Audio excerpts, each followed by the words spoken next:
ಹಲವು ಐತಿಹಾಸಿಕ ಹಾಗೂ ರಮಣೀಯ ತಾಣಗಳನ್ನು ಒಳಗೊಂಡಿರುವ ಉತ್ತರ ಕನ್ನಡ ಲೋಕಸಭಾ ಕ್ಷೇತ್ರ ರಾಜಕೀಯವಾಗಿಯೂ ಮಹತ್ವ ಪಡೆದುಕೊಂಡಿದೆ.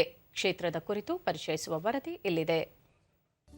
ಕದಂಬರ ರಾಜಧಾನಿ ಹಾಗೂ ಆದಿಕವಿ ಪಂಪ ವರ್ಣಿಸಿದ ಬನವಾಸಿ, ಮಹತೋಭಾರ ಮಧುಕೇಶ್ವರ ದೇವಾಲಯ, ರಾಷ್ಟ್ರಕವಿ ರವೀಂದ್ರನಾಥ ಠಾಗೋರರ ಮನಸೆಳೆದ ಕಾರವಾರದ ಕಡಲ ಕಿನಾರೆ ಹಾಗೂ ಶಿರಸಿ ಮಾರಿಕಾಂಬೆ ದೇವಾಲಯ, ರಾಣಿ ಚೆನ್ನಮ್ಮನಾಳಿದ ಕಿತ್ತೂರು, ಮಾಗೋಡು ಜಲಪಾತ, ಪಶ್ಚಿಮ ಘಟ್ಟದ ದಟ್ಟ ಅರಣ್ಯ, ಕೈಗಾ ಅಣುಸ್ಥಾವರ, ಸೀಬರ್ಡ್ ನೌಕಾನೆಲೆಯೇ ಮೊದಲಾದ ಐತಿಹಾಸಿಕ ಮತ್ತು ರಮಣೀಯ ತಾಣಗಳನ್ನು ಒಳಗೊಂಡ ಉತ್ತರ ಕನ್ನಡ ಲೋಕಸಭಾ ಕ್ಷೇತ್ರ ರಾಜಕೀಯವಾಗಿಯೂ ಮಹತ್ವ ಪಡೆದಿದೆ.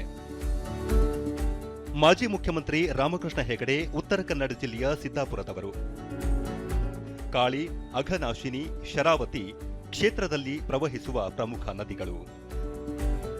ಅಡಕೆ, ಮೆಣಸು ಇಲ್ಲಿನ ಪ್ರಮುಖ ಬೆಳೆ. ಕೃಷಿ, ತೋಟಗಾರಿಕೆ, ಮೀನುಗಾರಿಕೆ ಪ್ರಧಾನ ಕಸುಬು. ಯಕ್ಷಗಾನ ಇಲ್ಲಿನ ಹಿರಿಮೆ. ಕ್ಷೇತ್ರ ಪುನರ್ ವಿಂಗಡಣೆಯ ಬಳಿಕ ಹಳಿಯಾಳ, ಶಿರಸಿ, ಕುಮಟ, ಭಟ್ಕಳ, ಯಲ್ಲಾಪುರ, ಕಾರವಾರ ಮತ್ತು ಬೆಳಗಾವಿ ಜಿಲ್ಲೆಯ ಕಿತ್ತೂರು, ಖಾನಾಪುರ ವಿಧಾನಸಭಾ ಕ್ಷೇತ್ರಗಳು ಉತ್ತರ ಕನ್ನಡ ಲೋಕಸಭಾ ಕ್ಷೇತ್ರ ವ್ಯಾಪ್ತಿಗೆ ಸೇರಿವೆ. ಪ್ರಸ್ತುತ ಕ್ಷೇತ್ರದಲ್ಲಿ 8,18,055 ಪುರುಷರು ಮತ್ತು 8,10,892 ಮಹಿಳೆಯರು ಹಾಗೂ 14 ತೃತೀಯ ಲಿಂಗಿಗಳು ಸೇರಿ ಒಟ್ಟು 16,28,961 ಮತದಾರರು ಇದ್ದಾರೆ. 2019ರ ಚುನಾವಣೆಯಲ್ಲಿ 74.10% ಮತದಾನವಾಗಿತ್ತು.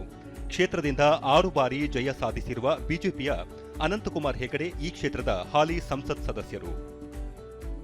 ಈ ಬಾರಿ ಬಿಜೆಪಿಯಿಂದ ಮಾಜಿ ಸ್ಪೀಕರ್ ವಿಶ್ವೇಶ್ವರ ಹೆಗಡೆ ಕಾಗೇರಿ ಮತ್ತು ಕಾಂಗ್ರೆಸ್ನಿಂದ ಅಂಜಲಿ ನಿಂಬಾಳ್ಕರ್ ಸ್ಪರ್ಧಾ ಕಣದಲ್ಲಿ ಇದ್ದಾರೆ.